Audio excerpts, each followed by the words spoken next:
dilanjutkan lagi. Dan ini yang melakukannya bukan masyarakat biasa. Kalau yang melakukan pekerja seni, kalau yang melakukannya hanya anak-anak muda, oke, itu kesalahan. Tapi ini kesalahan terstruktur. Sampai kepada presiden.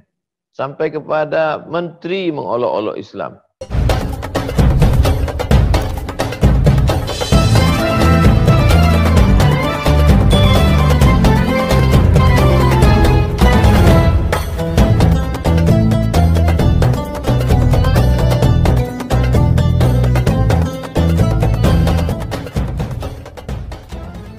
Jangan lupa subscribe, like, and share. Iya. Ini ada pertanyaan Ustadz mengenai situasi baru-baru ini Ustadz yang di Perancis. Bagaimana sebaiknya menyikapi situasi sulit yang dihadapi Muslim di Perancis akhir-akhir ini, terutama dalam hal kebijakan kebebasan berpendapat yang jelas-jelas itu menghina Nabi SAW yang kita cintai. Apakah dibenarkan adanya orang-orang Muslim yang melakukan kekerasan karena kecintaan mereka kepada Nabi SAW? Pada masa pemerintahan Sultan Abdul Hamid di Turki, sebelum jatuhnya Turki Utsmani pada tahun 1924, ketika itu di Perancis mereka membuat sebuah opera, drama. Di situ ditampilkanlah sosok yang lucu untuk mengolok, mengejek Nabi Muhammad SAW. Lalu drama itu mereka pertontonkan di Paris. Berita itu sampai kepada Sultan Abdul Hamid yang gagah dan perkasa dengan kekuatan bala tentaranya. Maka dia kirim pesan kepada penguasa Prancis supaya opera itu ditutup. Kalau tidak ditutup, maka tanggung sendiri apa yang akan terjadi. Maka saat itu juga opera itu ditutup. Itu terjadi hampir 100 tahun yang lalu. Artinya apa? Kita akan disegani orang kalau kita punya kekuatan. Dari mulai kasus 11 September, berlanjut dengan karikatur Denmark, berlanjut dengan penyobekan pembakaran Al-Quran, dilanjutkan lagi dengan, dan yang melakukan ini pembunuhan saudara kita, dilanjutkan lagi, dan ini yang melakukannya bukan masyarakat biasa. Kalau yang melakukan pekerja seni, kalau yang melakukannya hanya anak-anak muda, oke, itu kesalahan. Tapi ini kesalahan terstruktur. Sampai kepada presiden. Sampai kepada menteri mengolok-olok Islam. Itu menunjukkan kita memang dalam ketidakberdayaan, kesulitan yang luar biasa. Nah, ini sesungguhnya menyadarkan umat Islam. Jangan lupa, Islam itu dulu ketika berada di Afghanistan, ketika datang serangan dari Uni Soviet, semua kekuatan umat Islam bersatu. Dari mulai Hekmatyar sampai Burhanuddin Rabbani, sampai Taliban, dengan berbagai macam aliran organisasi bersatu. Umat Islam akan bersatu kalau ada musuh bersama. Semua ormas-ormas, semua mazhab-mazhab di Indonesia, kalau sudah menghadapi musuh bersama, di situ dia akan bersatu. Oleh sebab itu kita perlu juga melihat bagaimana skenario Allah menyatukan umat ini, bahwa ini adalah cara bagaimana supaya umat Islam ini bersatu, melepaskan dari masalah yang remeh-temeh, masalah kecil khilafiyah-khilafiyah, bahwa musuh besar kita bersama adalah kejahatan terstruktur untuk membusukkan umat Islam, untuk mengejek, mengolok umat Islam. Nah, setelah kita tahu bagaimana respon umat Islam. Respon umat Islam terbagi 3 secara umum. Yang pertama yang amat sangat militan. Sampai rela mengorbankan nyawanya seperti yang dilakukan salah seorang muslim. Menurut dia mati syahid dengan memenggal kepala guru yang kurang ajar, yang menunjukkan karikatur di depan murid-muridnya dengan kebanggaan, maka memancung kepalanya adalah jihad fisabilillah. Ini pendapat pertama umat Islam. Yang kedua, yang diam saja, lawan daripada respon. Memang begitu biasanya. Kalau ada amat sangat keras, ada yang amat sangat lunak. Ya sudahlah, diam sajalah, berdoa kepada Allah Subhanahu wa taala. Yang ketiga, menunjukkan respon, tapi respon yang positif. Salah satunya adalah dengan memboikot produk-produk. Ini yang dilakukan saudara-saudara kita di Kuwait, di Timur Tengah, di negeri kita, dengan memboikot produk-produk Prancis dan lain sebagainya, karena ini bagian dari embargo ekonomi. Tapi yang jauh lebih penting dari itu semua adalah seperti yang disampaikan Profesor Ismail Raji Al-Faruqi dari Temple University, Connecticut, yang terbunuh oleh agen Mossad Israel. Beliau seorang Palestina dan beliau membuahkan suatu pikiran yang brilian, cerdas. Kata beliau, kita tidak akan pernah menang melawan mereka dengan meledakkan kedutaan mereka, dengan membunuh mereka. Tidak dengan demikian, tapi dengan ilmu pengetahuan. Oleh sebab itu, cerita-cerita ini kita ceritakan ke anak-anak kita ceritakan ke jamaah untuk membakar semangat mereka untuk menuntut ilmu, lalu kemudian militansinya melaksanakan ibadah. Maka yang dokter, berusahalah menjelaskan Islam dengan ilmu kedokteran, jelaskan Al-Quran dengan ilmu sains, teknologi, sehingga dengan itu mereka akan dapat hidayah. Berdoa kepada Allah, Allahumma hdi qaumana fa innahum la ya'lamun. Sanurihim ayatina fil afaq.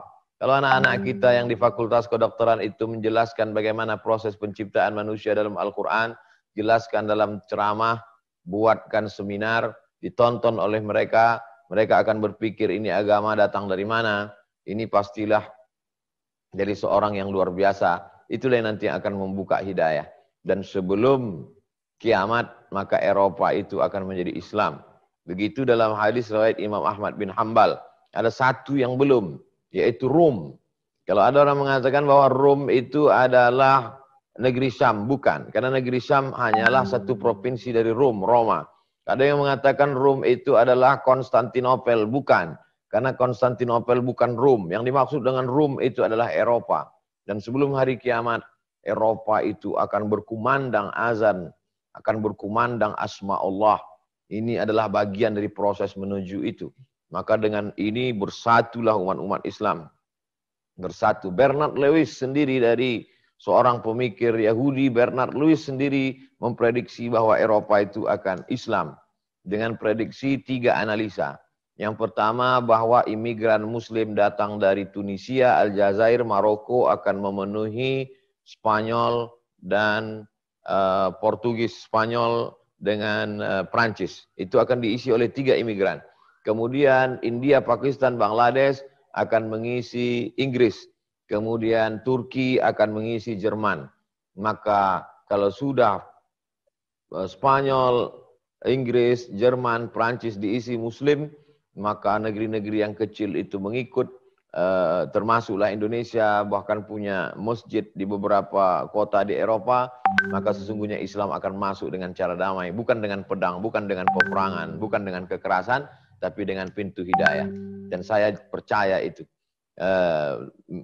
Teori dari Bernard Lewis itulah yang membuatkan sebuah ketakutan yang disebut dengan Islamophobia.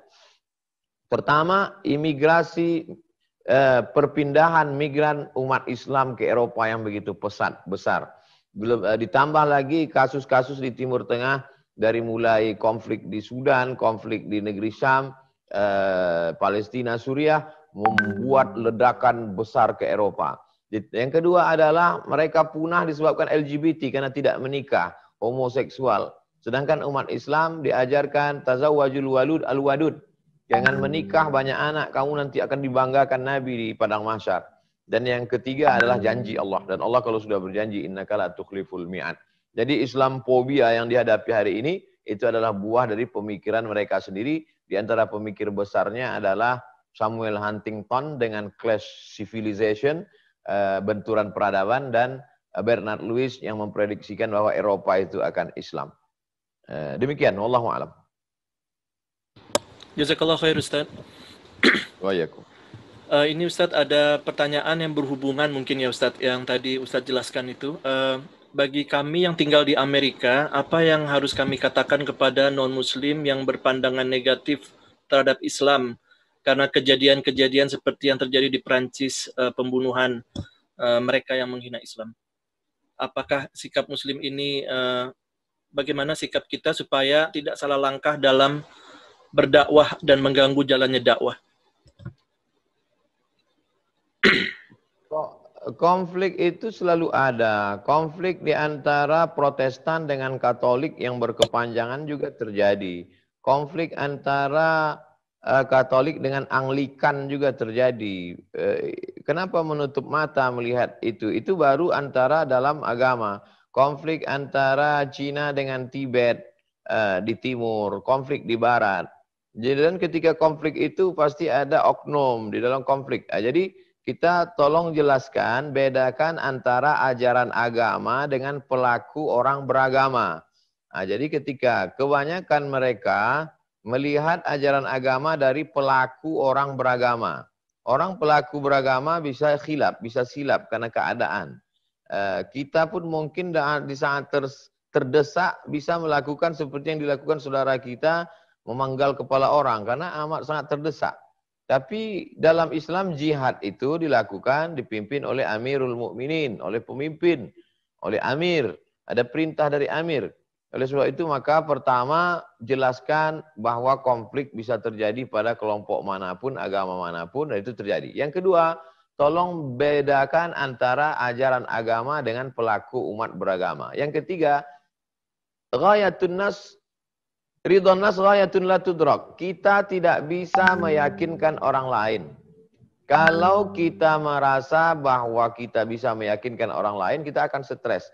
Kita hanya menyampaikan.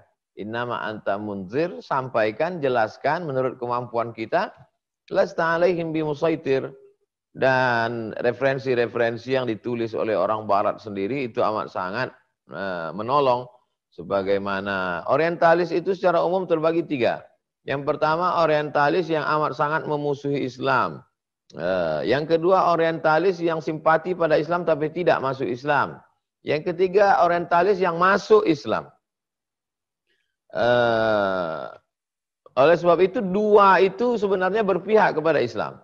Karena yang musuh itu cuma 1. Maka karya-karya dari 2 kelompok ini itu tanpa kita harus sulit menjelaskan. Philip Kahiti menulis tentang kelembutan Nabi, walaupun dia tidak masuk Islam, tentang Nabi Muhammad SAW. Lalu kemudian yang ditulis oleh Michael H. Hart, 100 most influential person in history.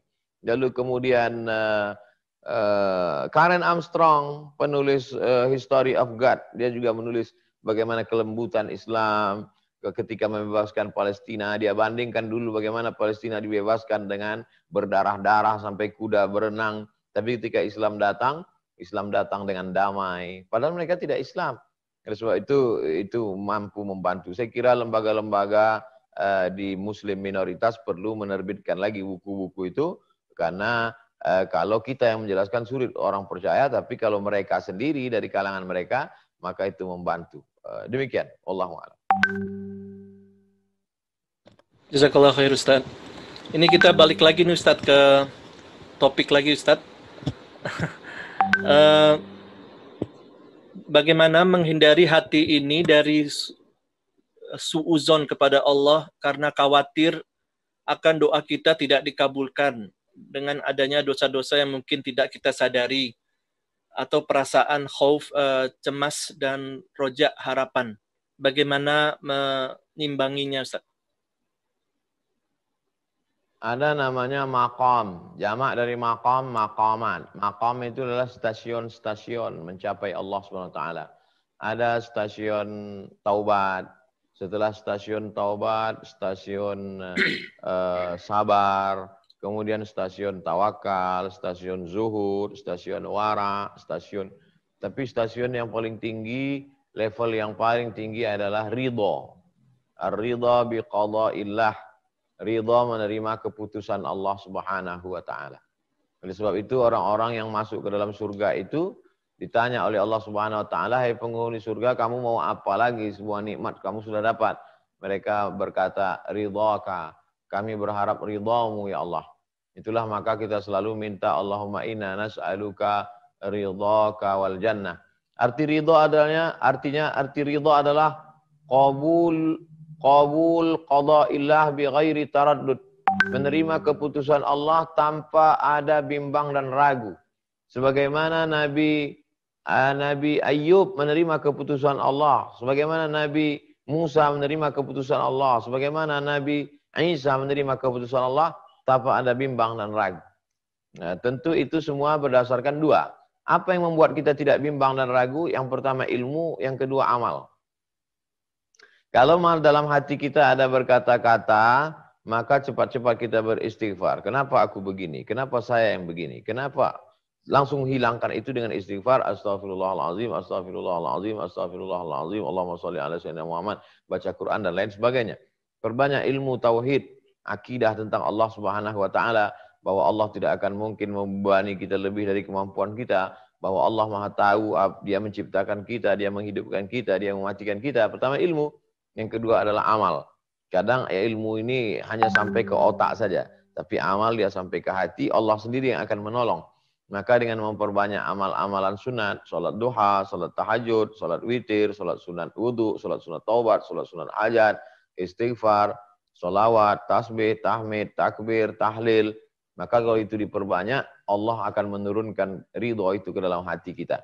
Maka sesungguhnya usaha yang dari kita itu hanya sekitar 10-20%, sedangkan pertolongan Allah lebih besar lagi. Begitulah Allah. Untuk mengingat Dia pun, kita baru bisa karena pertolongan Dia. Untuk ridho terhadap Dia pun, itu bisa kita lakukan karena pertolongan Dia. Puncaknya adalah bahwa kita tak punya apa-apa, la haula wa la quwata illa billah. Demikian. Wallahu a'lam. Jazakallah khair Ustaz. Ini ada yang berhubungan pertanyaannya Ustaz, apakah ada zikir-zikir atau doa-doa khusus yang diajarkan Nabi SAW dan para ulama untuk keluar dari kesulitan hidup? Man lazimal istighfar wa ma kana Allahu liyu'adzibahum wa anta fihim wa ma kana Allahu mu'adzibahum wa hum yastaghfirun. Allah tidak akan mengazab mereka selama mereka beristighfar. Al-Quran. Wa ma kana Allahu mu'adzibahum. Allah tidak akan mengazab mereka wa hum yastaghfirun selama mereka mau beristighfar. Oleh sebab itu, yang paling ampuh apa? Istighfar. Astaghfirullahalazim. Man lazimal istighfar, siapa yang memperbanyak istighfar? 3 janji Allah. Ja'alallahu lahu min kulli dhiqin makhraja. Setiap kesempitan hidupnya diberikan Allah kelapangan. Wa min kulli hammin faraja. Setiap kesusahannya diberikan Allah kemudahan. Wa razaqahu min haitsu la yahtasib. Setiap rezeki diberikan Allah dari jalan yang tidak disangka-sangka. Kesulitannya dimudahkan, kesempitannya dilapangkan, masalahnya diberikan solusi, rezeki diberi dari jalan yang tidak disangka-sangka dengan memperbanyak istighfar kepada Allah Subhanahu wa ta'ala. Oleh sebab itu maka perbanyak istighfar. Itu si fulan banyak istighfar, kenapa hidupnya tetap sulit? Sulit, kita mengukur sulit itu dengan cara yang salah. Kita ukur sulit itu kalau sakit, kita ukur sulit itu kalau miskin, kita ukur sulit itu kalau, padahal yang dimaksud dengan sulit itu ada orang miskin tapi hatinya lapang.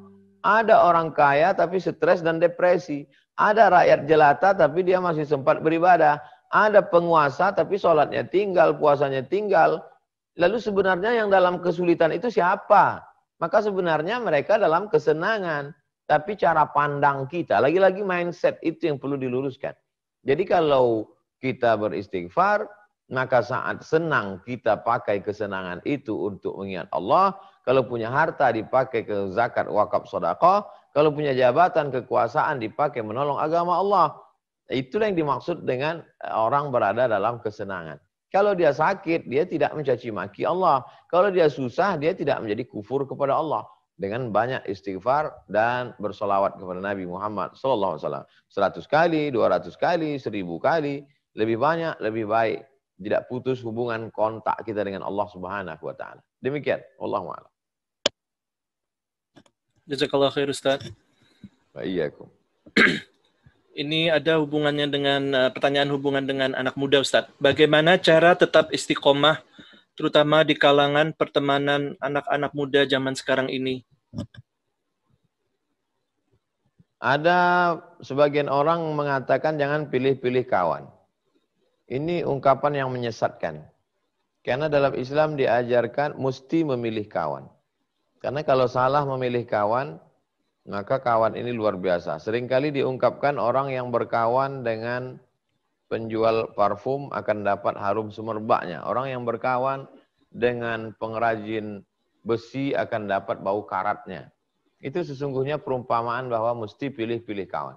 Oleh sebab itu kalau grup WhatsApp itu grup yang mendekatkan kepada Allah, ikutilah grup itu. Tapi kalau grup itu hanya untuk ketawa-ketawa, tidak tentu arah, keluar dari grup itu. Bahwa mereka mengatakan kamu enggak gaul, kamu sekarang sudah angkuh, baru ngaji 2-3 kali hijrah sudah begitu. Maka sesungguhnya saat menghadap Allah mereka juga tidak akan ikut dengan kita kok. Saat menjawab mungkar nakir di mereka, di mana mereka semua berada? Saat kita dihadapkan pada pertanyaan di hadapan Allah, siapapun sahabat akan melarikan diri. Yauma yafirrul mar'u min akhihi, orang lari dari saudara kandungnya. Wa ummihi, lari dari ibunya. Wa abihi, lari dari bapaknya. Wa sahibatihi, lari dari istrinya. Lari dari suaminya. Wa banihi, lari dari anak-anaknya. Mereka tidak akan bisa menolong kita. Memangnya habis waktu kita untuk mereka, mampu mereka menolong kita dalam kesulitan. Setawan kawan tertawa yang banyak. Kawan kesulitan itu sedikit. Berapa teman kita di Facebook? Berapa teman kita di Instagram? Kalau kita dalam kesulitan ekonomi, mau mereka bantu kita? Belum tentu. Oleh sebab itu ada sahabat-sahabat setia, sahabat yang mengingatkan kita lupa, sahabat yang mengajak kita sholat ke masjid, sahabat yang melapangkan hati kita dengan mengingat Allah, maka peganglah itu. Ini poin yang pertama, mesti pilih-pilih sahabat dan kawan. Yang kedua, kalau kita ada dapat nikmat, kita merasa itu biasa-biasa saja. Tapi ketika kita lihat nikmat itu tidak ada pada orang lain, orang yang melihat nikmat kita itu, dia melihat nikmat kita itu luar biasa. Maka kita kunjungi mereka yang ada di panti jompo, anak yatim, fakir miskin. Nah ini semua adalah untuk mengambil pelajaran, mengamalkan hadis Nabi, unzur ila man huwa asfala minka. Lihatlah orang yang berada di bawahmu. Dengan melihat orang berada di bawah itu datang syukur kita. Karena kalau tidak, seorang yang naik mobil mewah harga 2 miliar, tidak pernah bersyukur kepada Allah. Kenapa? Karena dia selalu mendongak ke atas melihat temannya yang punya jet pesawat pribadi. Tapi begitu ada yang meninggal dunia, barulah dia memandang ke bawah, ternyata teman ini sudah sakit berbulan-bulan, hilang pekerjaannya, lari anak istrinya, sendiri di dalam rumah, mati dalam keadaan kesulitan, barulah dia bersyukur atas nikmat. Cara pandang, lagi-lagi cara pandang. Salah cara memandang, kita akan salah berpikir, dan kita akan memaki-maki. Kalau memaki manusia mesti lumayan, maki-maki Allah, memaki-maki takdir dan lain sebagainya. Dan yang ketiga adalah mesti sering melihat kematian. Uzkuru hadimal ladzat. Ingatlah dia yang menghancurkan segala kelezatan. Kalau dia sudah datang, hilanglah kelezatan makan, kelezatan pakaian, kelezatan seksual, kelezatan politik, kelezatan popularitas. Dialah yang sudah menghancurkan segala kenikmatan kelezatan. Siapa dia? Mati. Wa kafa bil mauti wa idza. Cukuplah kematian itu sebagai nasihat. Oleh sebab itu maka 3 poin ini kita laksanakan, itu insya Allah kita bisa istiqamah dibantu oleh sahabat-sahabat, grup-grup yang ada di Instagram, grup-grup WhatsApp, komunitas-komunitas. Jangan memisahkan diri dari jamaah, karena serigala hanya akan menerkam kambing-kambing yang memisahkan diri dari jamaah. Demikian. Wallahu a'lam bishawab. Jazakallah khair Ustaz. Ya, ini makin tambah banyak nih Ustaz pertanyaan-pertanyaan yang masuk. Masya Allah, semangat jamaah. Ini Ustaz, dalam rangka Maulid Nabi Ustaz, banyak juga yang bertanya mengenai bagaimana meningkatkan rasa cinta dan rindu kepada baginda Rasulullah SAW. Yang pertama, tidak kenal maka tak sayang. Kenapa jamaah rindu? Setiap saya pergi ke satu daerah, anak-anak kecil datang menangis, orang-orang tua kami rindu dengan Ustadz, karena mereka kenal dengan saya. Mereka ikuti tausiah saya di Instagram, mereka ikuti update-update status saya, mereka ikuti kajian-kajian di YouTube. Maka semakin mengenal dari mana ini Ustadz, umurnya berapa, sekolahnya di mana, dia orang mana, pendidikannya bagaimana, perjalanan hidupnya bagaimana. Begitu mereka mengenal, maka mereka semakin sayang, semakin cinta. Nah, jadi kalau begitu kepada manusia biasa, lalu bagaimana dengan Nabi Muhammad SAW? Coba pasang program selama bulan Maulid ini, hari ini 12 Rabiul Awal, masih ada 18 hari lagi, pasang program Musti Khatam Sejarah Nabi. Saya kasih satu judul buku sejarah Nabi yang simple, judulnya Ar-Rahiq Al-Maktum. Judulnya memang Arab, tapi isinya bahasa Indonesia, sudah terjemah. Ar-Rahiq Al-Maktum. Ditulis oleh ulama India, juara nomor 1 Nobel Lomba Musabaqah menulis sejarah Nabi yang diadakan di Makkah, berjumlah 150 negara. Beliau juara 1, namanya Syekh Sofiur Rahman Al-Mubarakfuri. Ar-Rahiq Al-Maktum. Baca, bahasanya simple, datanya akurat, singkat, padat, bagus buku ini. untuk mengenal Nabi SAW. Yang kedua, man ahabba syai'an aktsara min dzikri. Kalau cinta sering disebut. Anak saya sering nyebut-nyebut nama Ustadz, dia gambar karikatur Ustadz, dia gambar rumah kami ingin punya rumah seperti ini di lantai 2, ternyata dia buat ada kamar untuk Ustadz Somad. Ternyata anak ini sering menyebut. Saya tidak terpikir ada anak jamaah yang menggambar di lantai 2 ada kamar khusus untuk Ustadz Abdul Somad. Anak kecil, anak umur 5 tahun. Bagaimana kepada Nabi? Pernah tak kita menulis gambar di rumah kita ada satu kamar khusus untuk Nabi Muhammad SAW?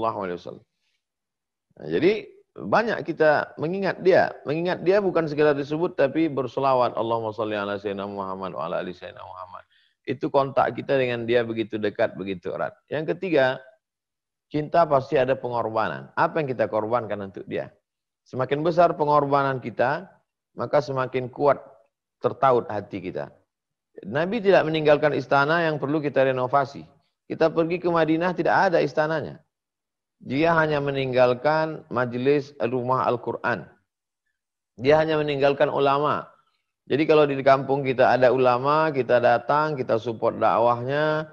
Kemudian rumah-rumah tahfiz Quran kita bantu. Surau musola kita makmurkan. Kita sudah berkorban untuk Nabi Muhammad SAW.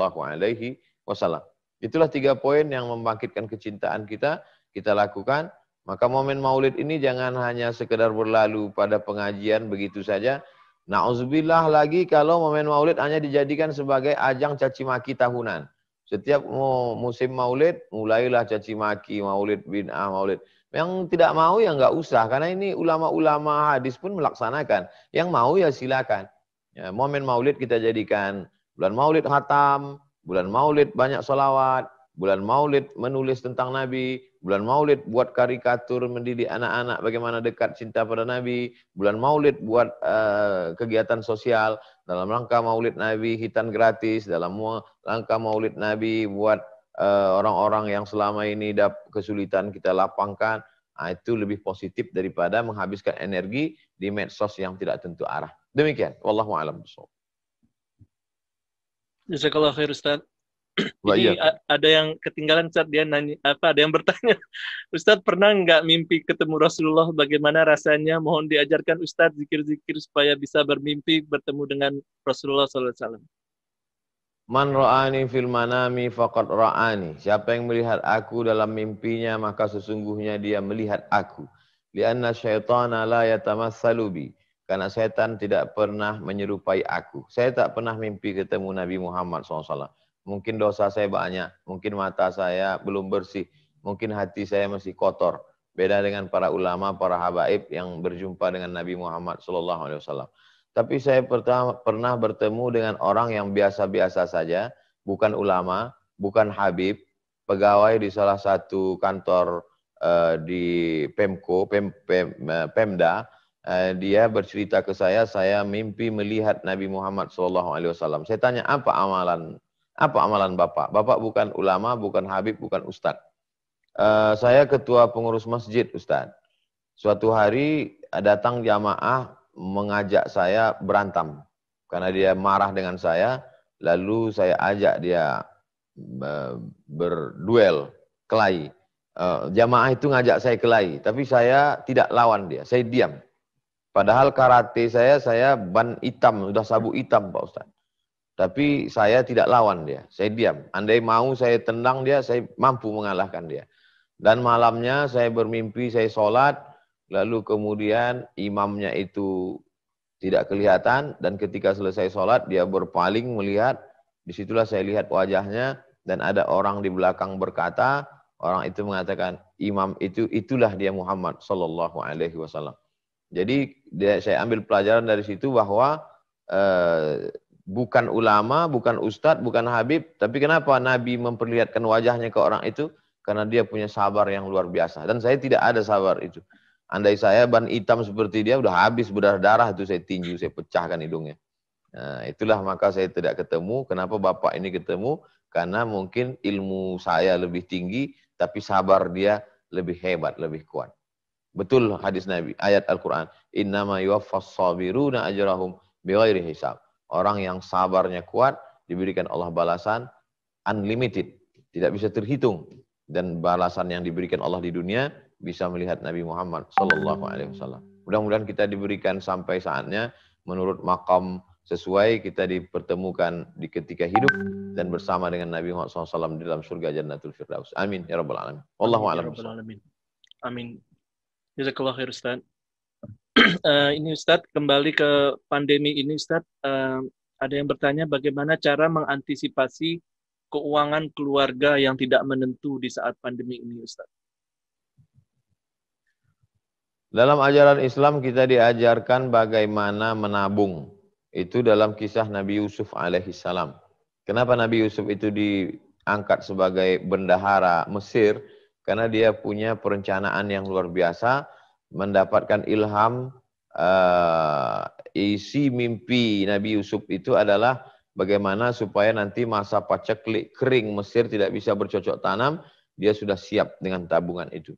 Dan kita di Indonesia ini hampir rata-rata setiap suku itu, kalau kami di Pulau Sumatera ada suku Minangkabau, itu di depan rumah itu ada rangkyang, seperti rumah kecil tempat menyimpan padi. Jadi saya kira suku-suku lain juga di Jawa, Kalimantan, Sulawesi, Papua hampir sama.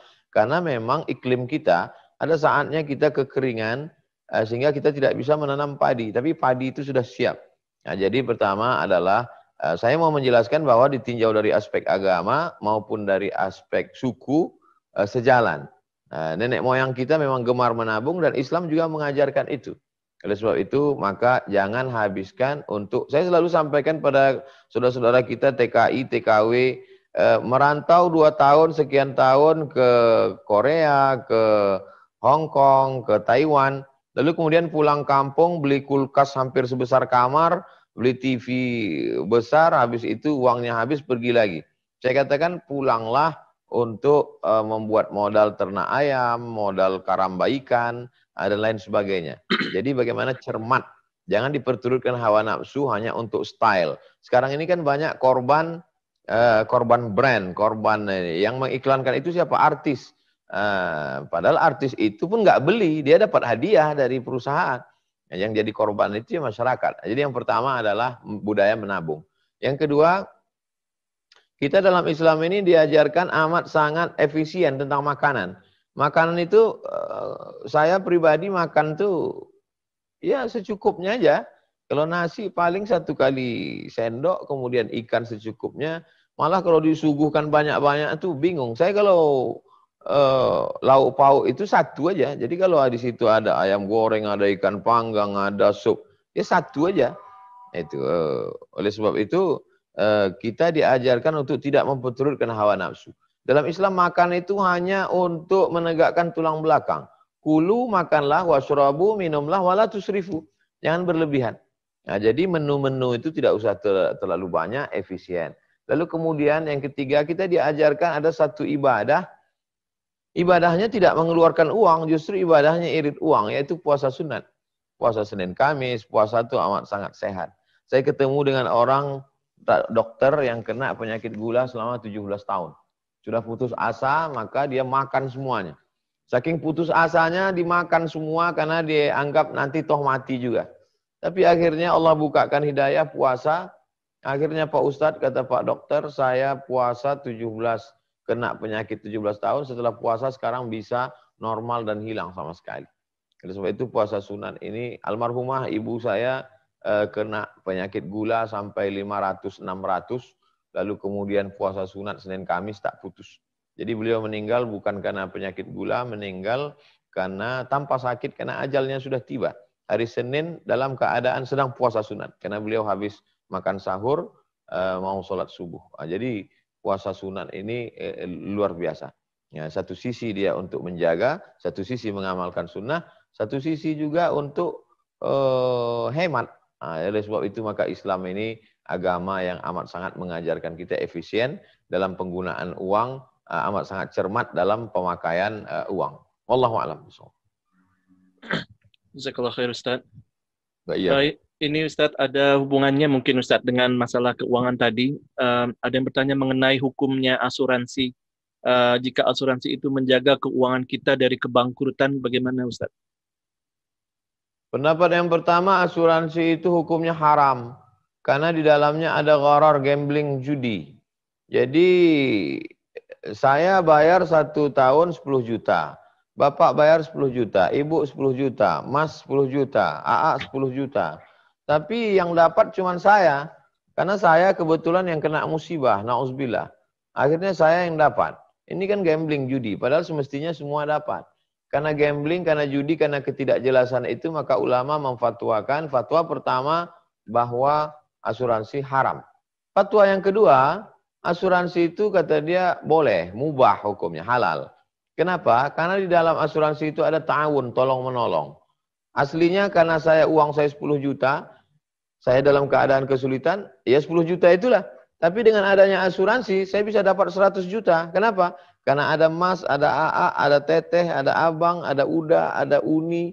Uang dari sahabat-sahabat ini mengalir ke saya. Maka di dalamnya ada unsur ta'awun, tolong-menolong. Dua fatwa dalam fatwa Syekh Ali Jum'ah, Mufti Mesir dalam fatwa mu'asirah, fatwa kontemporer. Yang pertama mengatakan haram, alasannya karena ada unsur gambling, judi, ketidakjelasan. Yang kedua mengatakan halal, alasannya karena ada ta'awun, tolong-menolong. Silakan pilih antara dua fatwa ini. Saya pribadi tidak pakai asuransi. Asuransi motor, asuransi jiwa, asuransi kendaraan, tidak ada. Jadi kalau saya nabrak orang atau ditabrak orang, ya saya bayar sendiri. Ya, tapi dalam menyampaikan ke jamaah, saya sampaikan dua-duanya, jamaah silakan memilih. Kenapa bisa terjadi dua fatwa? Karena asuransi tak ada zaman Nabi SAW. Setelah sekarang baru ada, maka ulama berijtihad.